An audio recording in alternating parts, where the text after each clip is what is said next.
السلام على سيدنا محمد وعلى آله وصحبه أجمعين أما بعد السلام عليكم ورحمة الله وبركاته.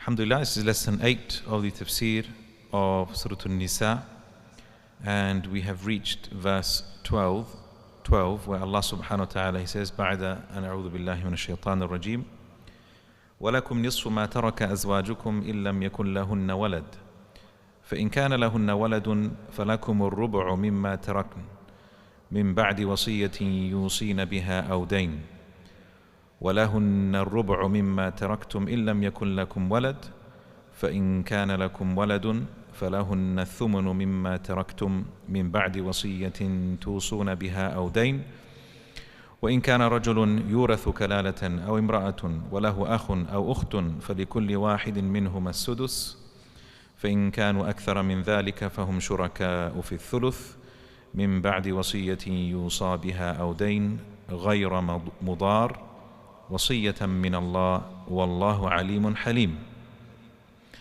That you will inherit half of what your wives leave if they are childless.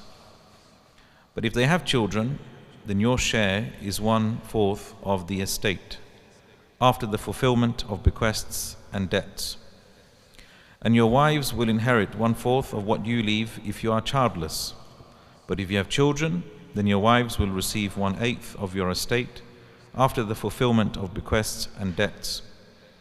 And if a man or a woman leaves neither parents nor children, but only a brother or a sister from their mother's side, they will each inherit 1/6. But if they are more than one, they all will share 1/3 of their estate after the fulfillment of bequests and debts, without any harm to their heirs. This is a commandment from Allah, and Allah is all-knowing, most forbearing. So as we can see, this ayah is the second major ayah that details the rulings of inheritance. We looked at last week verse 11, which essentially explains half of the, you can say, of the rules of inheritance. And this ayah mentions the rest. So the bulk of the rules of inheritance are based on these two verses. So verse 11 and 12 from Surah An-Nisa. What is the key difference between verse 11 and verse 12? If you look to verse 11, right? Look at verse 11. And in terms of the people that are mentioned, right? This is an exercise for those who are present, right? For those who are present here, yeah. If you look at verse 11, right? In this lesson, by the way, if you're not looking at the Qur'an, if you're not looking at it, you're not going to leave with much benefit, right? So make sure you have the translation or available, inshallah, or just the Arabic if you understand Arabic. So if you look at verse 11, in terms of the types of people that are mentioned in 11 and 12, what would you say is the key difference between those that are mentioned in verse 11 and those mentioned in verse 12? Descendants. Okay, so verse 11 you're saying mentions descendants, but does it mention other than descendants as well? Ascendants. You have descendants and ascendants, what we call usul, and you have furu'. Your usul are your ascendants, your fathers, your mothers, in alawna and beyond that. And then you have your furu', your descendants. Yeah, these are your sons and daughters. So they're mentioned in verse 11. Whereas if you look carefully in this verse, verse 12, Allah subhanahu wa ta'ala, who does he speak about primarily? Your wives as well as husbands. So wives and husbands and brothers and sisters. Right? Brothers and sisters. So we can see therefore that there are different types of relationships when it comes to inheritance. Some people inherit because they are from your usul, meaning they are your ascendants. Some inherit because they are your descendants. And some inherit not because they're descendants or ascendants, like your husbands and wives aren't considered either, because they're not related to you by blood. Right? So they are related to you via marriage. They're related to you via marriage. And then you have siblings who aren't, again, they're your siblings, your brothers and sisters. They are not considered ascendants or descendants. So if we look to the way that Allah subhanahu wa ta'ala has structured the heirs and mentioning the heirs, He has clearly mentioned those who are considered to be, meaning in terms of the relationship, those who have the strongest relationships. So in terms of who has the strongest relationship to the deceased? Ascendants and descendants, fathers, mothers, and sons and daughters. Next comes those who are related to you via marriage. And you have your siblings as well. Right. And Allah mentions also Kalala. Kalala in this ayah we'll speak about in some detail what Kalala is and the related issues, but we'll discuss that when it comes, inshallah. Right.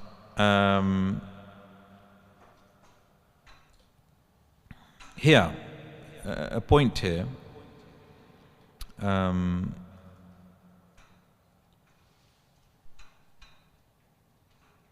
Now, interestingly, Allah subhanahu wa ta'ala mentioned brothers and sisters after mentioning husbands and wives. Yeah? If you look to the ayah, right? وَلَكُمْ نِصْفُ مَا تَرَكَ أَزْوَاجُكُمْ.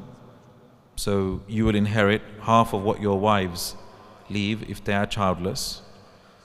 Right? And then after mentioning husband and wives, and then he mentions وَإِنْ كَانَ رَجُلٌ يُورَثُ كَلَالَةً أَوْ إِمْرَأَةٌ وَلَهُ أَخٌ أَوْ أُخْتٌ. So then he mentions brothers and sisters. Now you might think, surely brothers and sisters deserve to be mentioned before husbands and wives. Would you think that? You say no. Who would think that it would be natural to mention siblings before husbands and wives? Yes, why? Okay, you have that personal connection, right, from a younger age, perhaps, okay. But what else? Your brothers and sisters, siblings are blood, isn't it? Right? And a husband and wife, it might not be a permanent relationship, but a sister will always be a sister, a brother will always be a brother, isn't it? Okay? But here, interestingly, Allah subhanahu wa ta'ala mentioned the inheritance of husbands and wives before he mentions the inheritance of siblings. Right? What is the wisdom behind that? Right? What is the wisdom behind that? Here, Imam al-Razi, he mentions some of the wisdoms behind that. Firstly, he says, Al-awlad wal-walidain wal-azwaj wal-zawjat la ya'ridu lahunna as-suqut bil-kulliyya. As for sons and daughters, parents, husbands and wives, la ya'ridu lahum as-suqut bil-kulliyya. There are no circumstances where they will not be entitled to any inheritance. They will always be entitled to inheritance. Sons, daughters, right? Parents. As for Kalala, so Kalala is a situation, right, where a person dies neither leaving behind sons or daughters or parents, right? then in this situation, it is possible that they do not inherit anything. Right? So it's possible that brothers and sisters might not inherit anything. And we will see this. Right? So if you look to the inheritance chart, for those who have it, right, and those who are following online, if you look to the inheritance charts, remember we have two types of heirs. We have what is called Ashabul Furud, right? And you have the Asaba. You have those who have fixed shares, and then those who are what are called the residual heirs, those who take what remains after the Ashabul Furud take their fixed shares. So if we look at husbands and wives, for example, husbands will either get a half or a quarter, wives will either get a quarter or an eighth, right? Mothers and fathers will always get something. Daughters, right, will always get something, right? Sons will take what remains. But when it comes to, if you look to the if you look to the full brothers, if you look to the siblings, and you have two types of siblings, or three if you in detail, but if you look to the siblings, they can be blocked. Right? So if you look at that line, there's a red line, or there's a line for, I don't know if you have a colored version or not, but if you look to a line that connects, and whenever you see above a person a B, right, that implies that person can be blocked. Yeah? So for example, if you go to a full brother or full sister or maternal siblings, they will have a B above them. That means they can be blocked. This is what is known as hujub. Hujub is when you're blocked by someone above you in hierarchy, in inheritance. So for example, the son will block the brother from receiving anything. Right? So if a person dies and they leave behind a son, right, then in that situation, they will block the full brother. A person dies, so for example, if a person dies leaving behind a father and a son, right,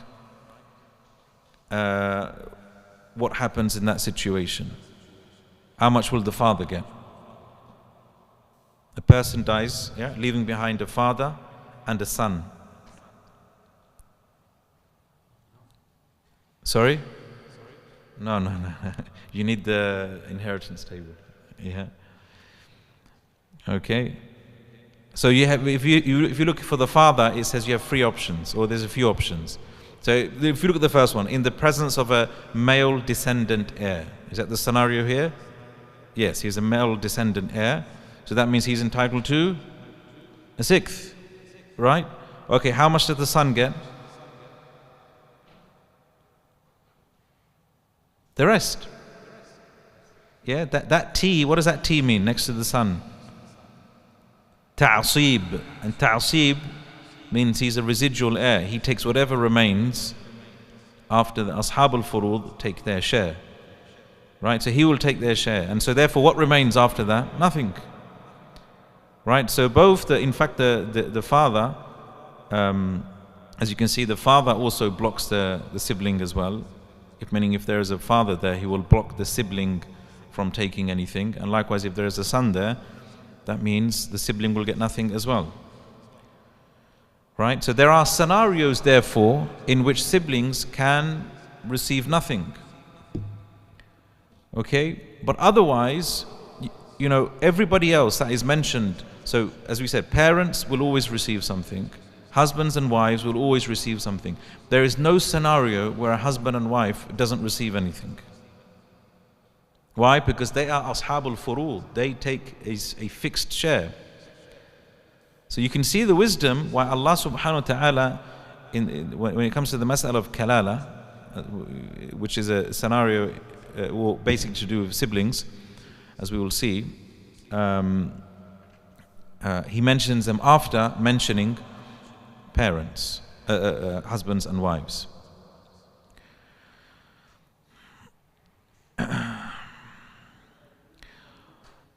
Also, another reason is that husbands and wives, sons and parents and descendants, they all are related to the deceased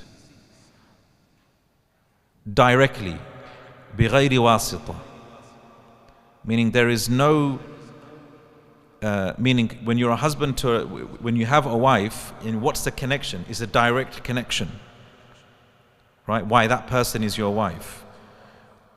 When someone is your father, that's a direct connection, right? So there's no wasita, there's no intermediary. But when it comes to a sibling, how is a person a sibling to you? Via what? A parent, right? So there's a wasita in that situation. There's an intermediary between a sibling and another sibling. You can't have two siblings without the existence of a parent between them, yeah? So from that perspective, right, the relationship between a husband and wife is in one way stronger than that between siblings, right? This is another reason. So what was the first reason? The first reason we said that the inheritance of the husband and wife is never rescinded, whereas the inheritance of a sibling, they might not get anything. Okay, so for example, as I said, if a man died and he left behind children and a wife, khalas, his wife and his children will get all the inheritance. What will his brother get? Nothing. Right? The wife will get, an eighth, and her children will get the remainders. Right? وَلِلذَّكَرِ مِثْلُ حَظِّ الْأُنْثَيَيْنِ. The male will get twice the share of the female. Right. The third point that Ar-Razi rahimahullah he mentions, أن مخالطة الإنسان بالوالدين والأولاد والزوج والزوجة أكثر وأتم من مخالطته بالكلالة. A person's relationship with their parents and their children and with their spouses is أكثر وأتم, meaning a person will interact and intermingle with their parents and children and their spouses more than they do so with their siblings. Right? In particular, your parents and children, they're the people that you tend to live with more, isn't it? You'll live with your parents more, or you live with your children more than you'll ever live with your siblings, generally speaking. Obviously, there will be exceptions where everyone stays together in the same house, right, until they reach old age. Okay, but that's not, as common. And so he says, وَكَثْرَةُ الْمُخَالَطَةِ مَظِنَّةُ الْأُلْفَةِ وَالشَّفَقَةِ. And so therefore, due to the fact that you interact and engage with your parents and your children and your spouses more, then that is more likelihood for there to be a greater degree of love and affection. Yeah, there's a greater degree of love and affection between those people. And therefore, if that is the case, وَذَلِكَ يُوجِبُ شِدَّةَ الْإِهْتِمَامِ بِأَحْوَالِهِمْ. And so therefore, the stronger the connection is, the stronger you should care for them. For these reasons, he mentions, Allah subhanahu wa ta'ala delayed mentioning the masail relating to siblings, right, towards the end. In fact, there's another ayah of Kalala, where in Surah An-Nisa, does anyone know? The last ayah, subhanallah, right? And that ayah actually deals with full siblings, meaning blood brothers and sisters, full, right? Because you can have half siblings, right? You can have a maternal sister or a maternal brother or a paternal sister, and we will see how. Okay, so look to the wisdom, subhanAllah. Yani the structure of these verses are quite profound. And the order by which Allah, it's not just a random order. Allah mentions these people. No, He mentions it in order of significance. So it starts off with children, and then with parents, and then husbands and wives, and then siblings. Right? These are the major heirs. Right. So it begins, the ayah begins by mentioning وَلَكُمْ نِصْفُ مَا تَرَكَ أَزْوَاجُكُمْ إِن لَمْ يَكُنْ لَهُنَّ وَلَدٌ. You will inherit half of what your wives leave if they are childless. So you will have, meaning you, i.e. the husbands, you will have half of what your azwajukum, what your wives. Now notice here Allah mentions azwaj. Azwaj is a plural of what word? Zawj. He didn't mention zawjat, right? Which is more of a modern Arabic thing, to be honest. Traditionally, a husband and wife were both called zawj. Now we differentiate between zawj and zawjah. Yeah?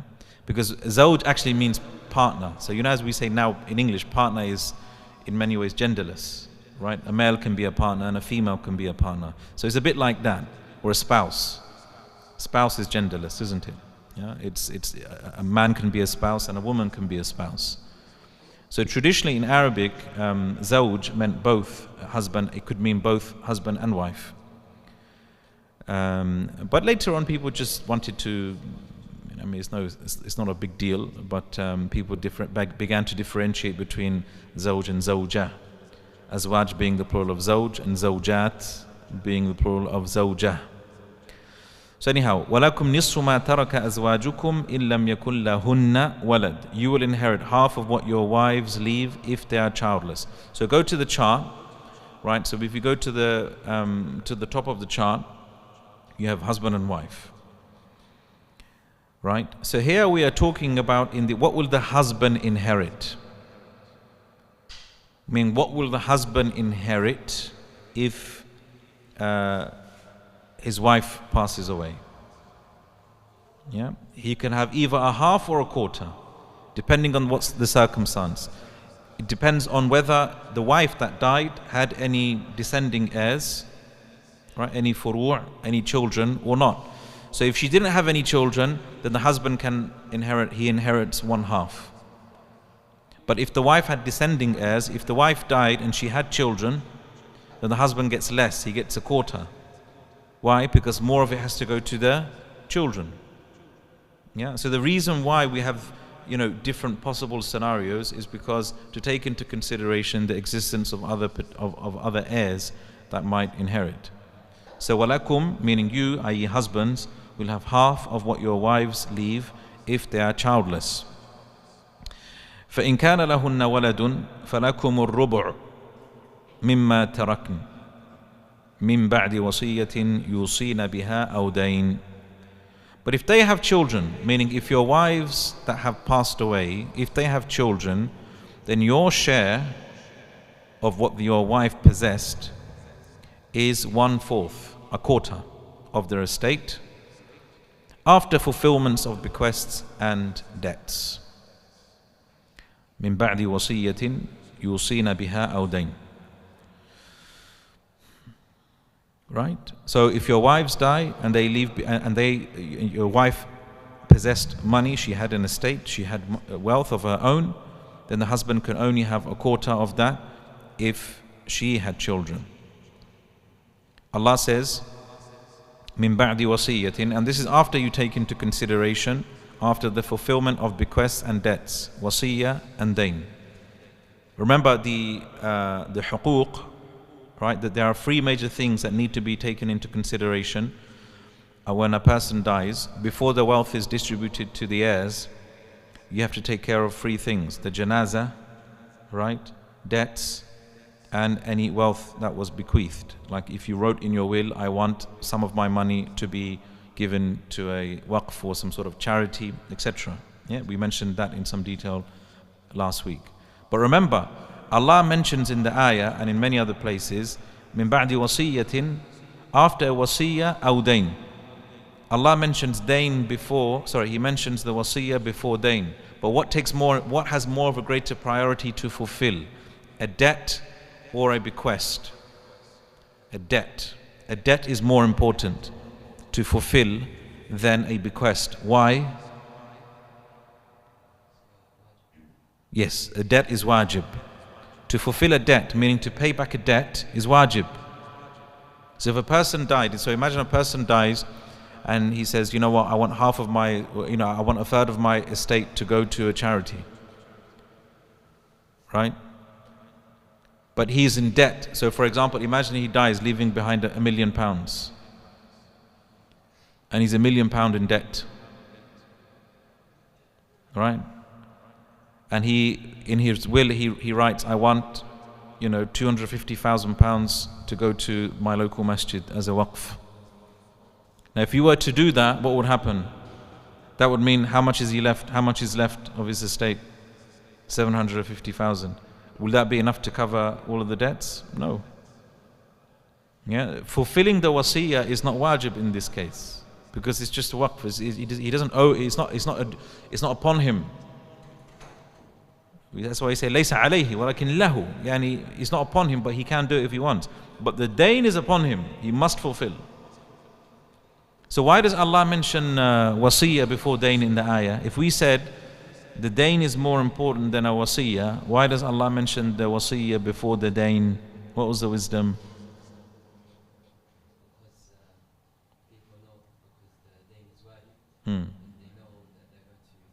Yeah. Wasiyah.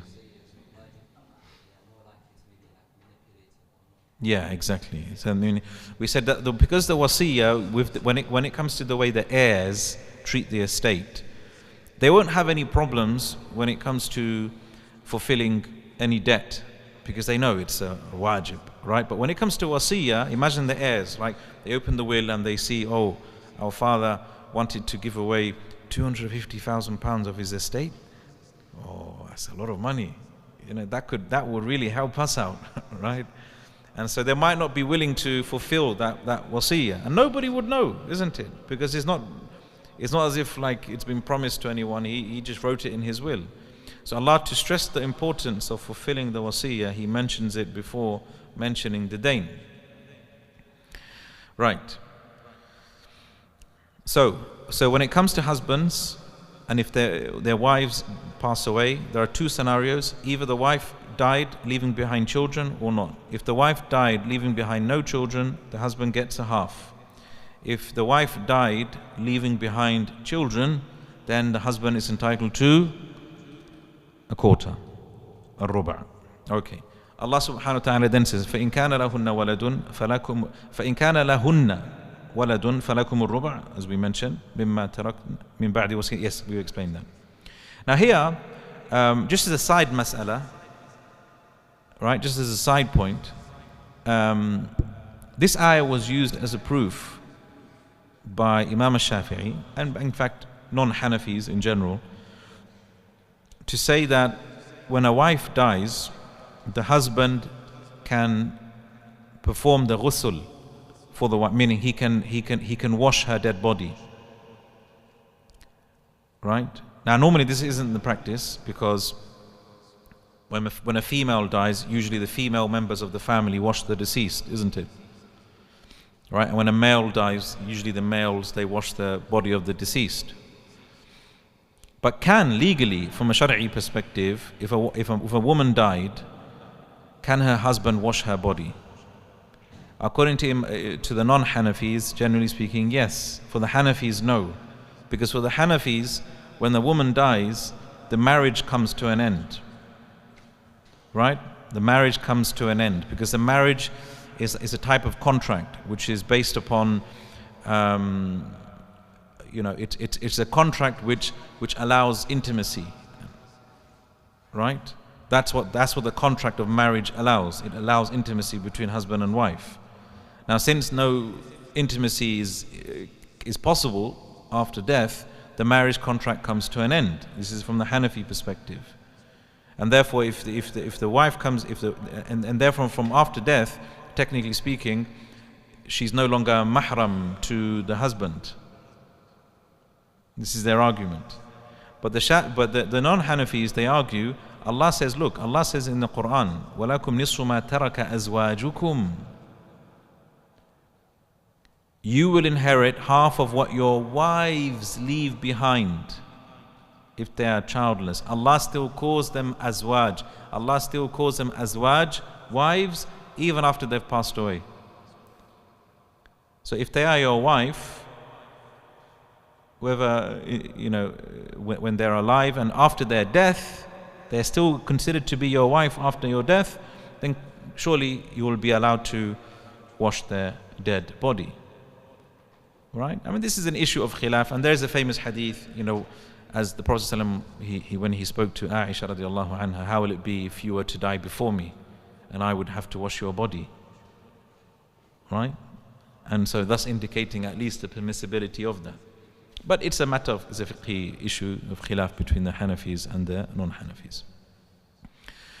Now, after addressing the husbands, Allah subhanahu wa ta'ala then addresses the wives.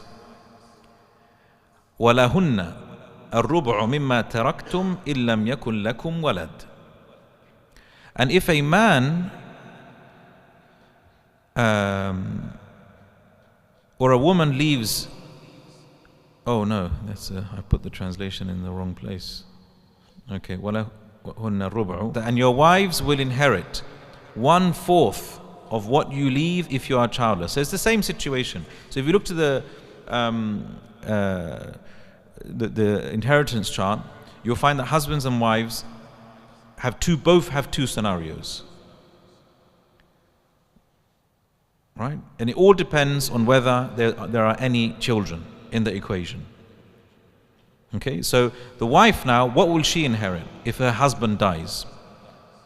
So if her husband dies, she will either inherit 1/4 or 1/8. She will inherit 1/4 if there are no descending heirs, meaning if it was just a married couple, they had no children. So her husband dies, she's entitled to 1/4. Okay, but if the husband died and he had children, then she will get less. She will inherit 1/8. Thumun. Okay, notice how she inherits less than how the husband will inherit. Right? Practically half. The reason being is because, as we mentioned last week, women don't have any financial obligations. Right? That's the duty of her guardian or of her husband. Okay? And not only that, she doesn't have any financial obligations. In fact, she is taken care of, as we mentioned. Okay. فإن كان لهن ولد. Sorry. After that. فإن كان لكم ولد. And so if you, meaning husbands, you had children, فلهن الثمن. Again, they will get 1/8. مما تركتم من بعد وصية توصون بها أو دين. Again, after the fulfillment of bequests and debts. Right? And then Allah subhanahu wa ta'ala, He says, so that's the husbands and wives covered. And then again, remember, after Allah subhanahu wa ta'ala mentions spouses, He mentions now brothers and sisters. Allah says, وَإِن كَانَ رَجُلٌ يُورَثُ كَلَالَةً أَوْ إِمْرَأَةٌ. And if a man or a woman leaves neither parents nor children, but only a brother or a sister, وَلَهُ أَخٌ أَوْ أُخْتٌ. Specifically, the brother and sister here is specifically a brother and sister from their mother's side. That's why in Mustafa Khattab's translation, the clear Qur'an, he's put in the brackets, from their mother's side. They will each inherit 1/6. Okay. Now let's break this down. Firstly, what is Kalala? Yeah? What is Kalala? Now the word Kalala, there's a difference of opinion as to in terms of why this mas'ala or why this scenario is known as Kalala. One of the meanings of Kalala relates to da'af or weakness. And the reason why this is considered weakness is because it's a scenario where you might not inherit. All right? It's a scenario where you might not be able to inherit. And that's why we mentioned, remember, one of the wisdoms why Allah mentions the masail of Kalala to the end of the ayah and also right at the end of the surah as well. Right? It's because these are scenarios, the bonds of inheritance aren't as strong as the bonds of parents and children and husbands and wives. So the mas'ala of kalala is when somebody has no descending heirs or no descending or no ascendants. So a person dies leaving behind no parents and no children. No parents, no grandparents, no children, no grandchildren. But they have siblings.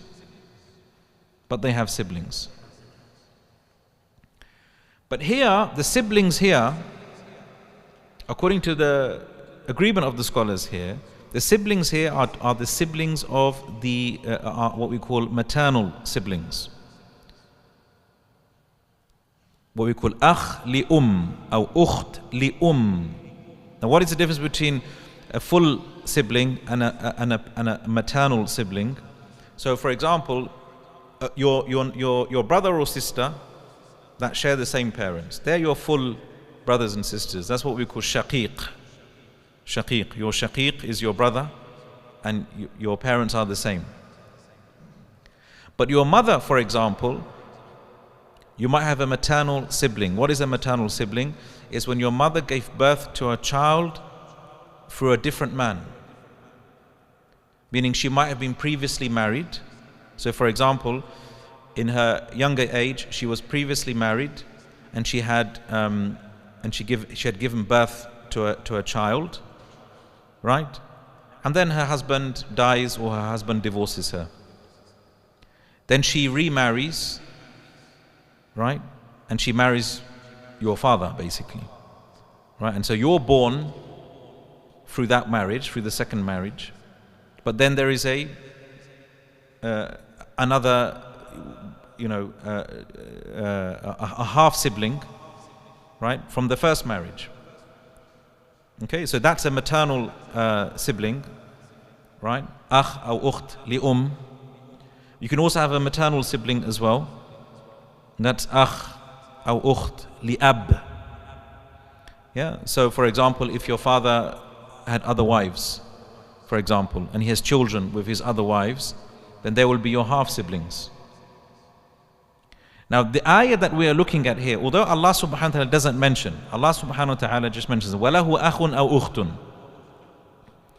So if you die kalala, meaning if you die in a situation of kalala, and what we'd say, what was kalala? There's no ab and no ibn, no usul and no furu'. But you have an akh or ukht li maternal sibling. Then in that situation, فَلِكُلِّ وَاحِدٍ مِّنْهُمَا السُّدُسُ. Then each sibling, right? Then in that situation, and each will inherit 1/6. Meaning each will inherit, meaning whether it be a man or a woman, okay, that passed away.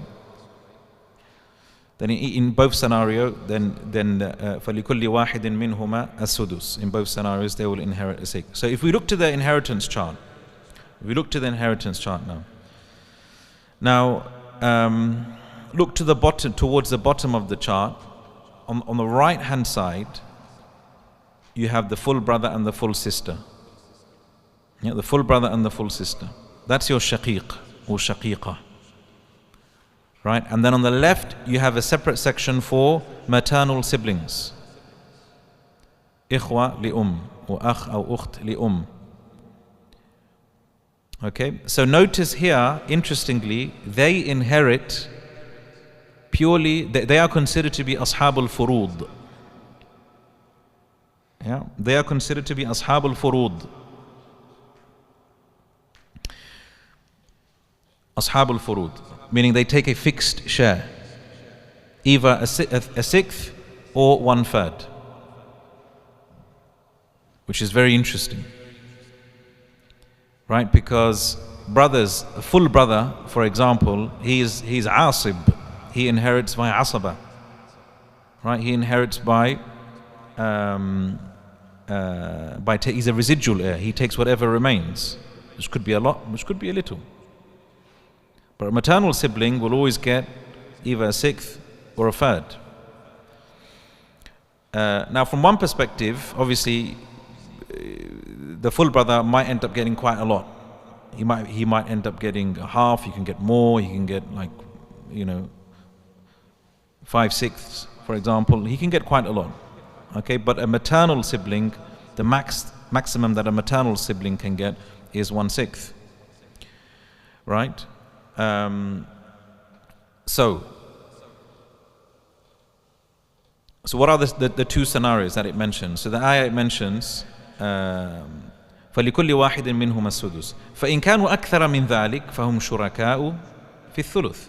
So meaning, if there are, numerous, if there are more than one, meaning there are like two maternal siblings, two maternal brothers or two maternal sisters, or a mix of them, there's a maternal brother and there is a maternal sister.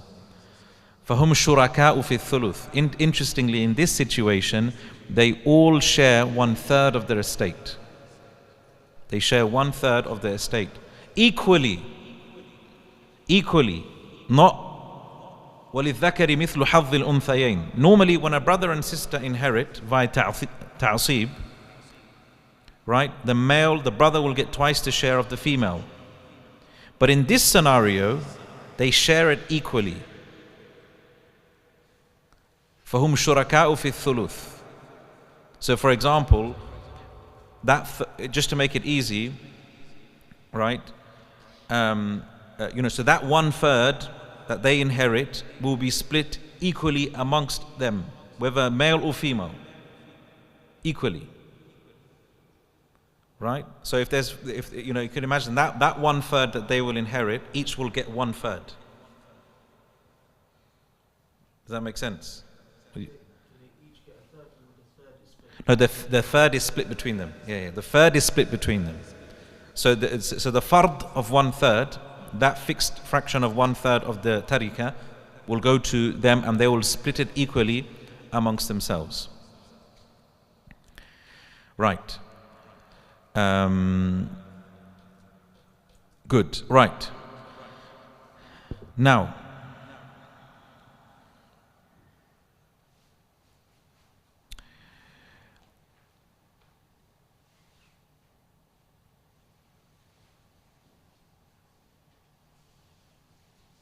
Now, here there's an interesting mas'ala I want to mention. In a scenario, there's a mas'ala, a famous mas'ala known as al-mas'ala al-himariyya. Himar, donkey, right? It's also known as al-mas'ala al-hajariyya or al-mas'ala al-musharraka. And we'll explain why it was called al-himariyya, himar from donkey, right? But in this situation, now listen to this. This is a very interesting. You need your inheritance charts for this. A person dies, leaving behind zawj, husband, a mother, right? So a husband, a mother, maternal siblings, and full siblings. Yeah? So now we have 4 people, right? Or 3 groups of people, sorry. 1, 2, 3, 4. 4, sorry. We have 4, yeah? Okay, let's start with the husband. How much does the husband get? A half. Yeah, because remember, there are no descendant heirs here. Yeah, so he gets nisf. How much does the mother get? Right, so the mother, 1/3. No, 1/6. Yeah, because this is in the presence of descendant or multiple siblings. There are multiple siblings here, isn't it? Yeah, so she gets a 1/6. Okay. What do the maternal brothers get?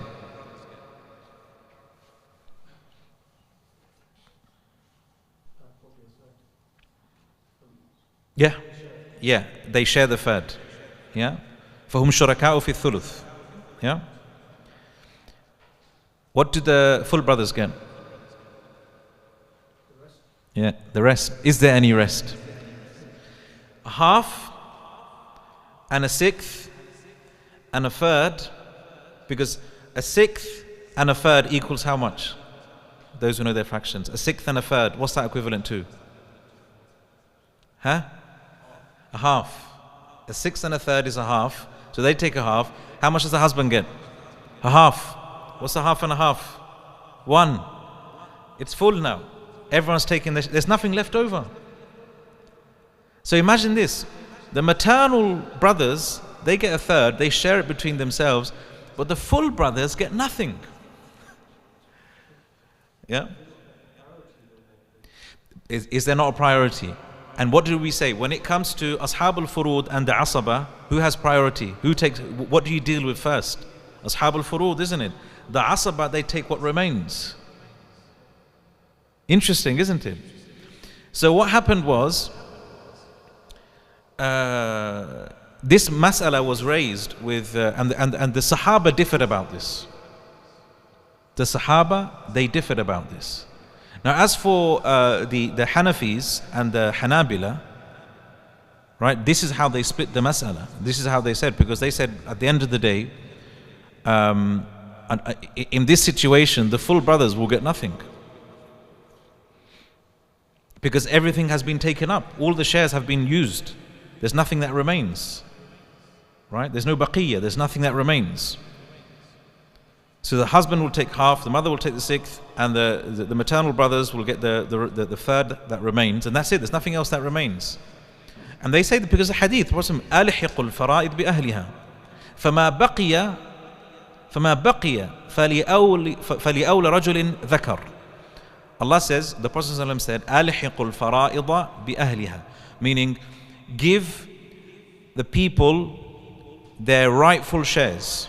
فَمَا بَقِيَ, whatever remains, yani give it to the asaba, basically. Whatever remains, give it to the asaba. And in this situation, nothing remains, so the asaba get nothing. Now, the other opinion, which is the opinion of the Malikis and the Shafi'is, they looked and they said, look, if you think about it, right? Okay, you have these siblings. You have brothers and sisters, you have full siblings, and then you have maternal siblings. Surely, they should be, at the very least, they should be equal. Because they're siblings at the end of the day. And in many ways, you could say the full siblings surely deserve more. Right? And so from that perspective, they actually argued that no, all of the siblings will share it between themselves. All of the siblings will share it between themselves. What time is Maghrib? I think we have about 3 minutes, no? Today it's, in 2 minutes, okay. So, and this is how actually Umar ibn al-Khattab, this was the fatwa of Umar ibn al-Khattab. A group of people came up to him and they raised this mas'ala. They said to him, look, a person has died, he left behind, a husband, right? Husband, and a mother, right? And you have these maternal siblings and you have these full siblings. And then they, at first, right, obviously the maternal siblings take the third and therefore there's nothing left. And then they said to him, oh, what if, they said, what if,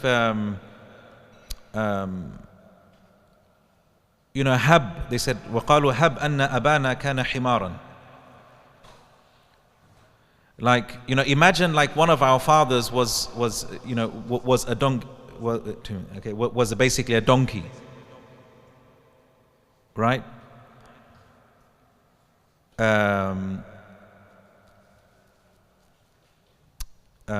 Sorry, because it's running out of time, is speeding up my process. I'm trying to summarize it really quickly now. Okay, to explain this point about why is it called himar, I'll leave that until later. Okay, I'll leave that until later. But we have these two approaches. So this is an example where we see that based upon these unique scenarios, we have the Sahaba even differing amongst themselves. And there are a few other scenarios like this. Okay? As for the inheritance of the full brothers and sisters, We will discuss that later, inshallah, when we come to the final ayah of the surah, but I'm going to discuss this anyway. And inshallah, I'm going to bring it just to complete the discussion. And we'll speak about the wisdom why the maternal siblings might actually end up receiving the inheritance, whereas the full siblings might not. We'll leave that until next week, inshallah ta'ala. We'll conclude there, inshallah. We won't have a Q&A session today. So we'll wrap up today, inshallah. If you do have any questions, just leave it on the Slido and we'll try and answer them next week, inshallah. جزاكم الله خيرا سبحانك اللهم وبحمدك أشهد أن لا إله إلا أنت أستغفرك وأتوب إليك. السلام عليكم ورحمة الله وبركاته.